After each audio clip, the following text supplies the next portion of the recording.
ضجت مواقع التواصل الاجتماعي ليلة أمس صورا لفتاة ظهرت إلى جانب والدة الدول المغربي أشرف حكيمي، وهي الصور التي أثارت فضول جل المتابعين، لا سيما بعد انفصال أشرف حكيمي عن زوجته هبة عبوك.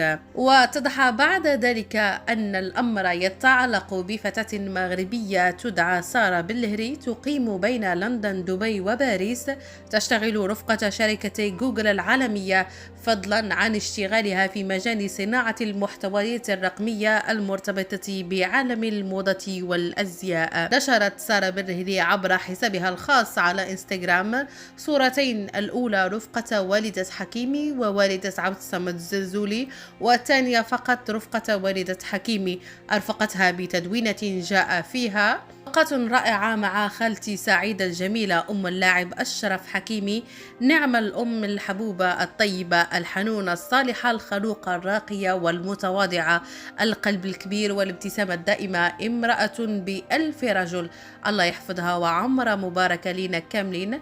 الله يحفظ لكم اللي عزيز عليكم. بيدي أن الصادمة بالنسبة للمتابعين أن هذه الأخيرة متزوجة منذ أعوام، ولن يكون بمقدورها الزواج من أشرف كما تمنى ذلك العديد من رواد مواقع التواصل في تعليقات مختلفة.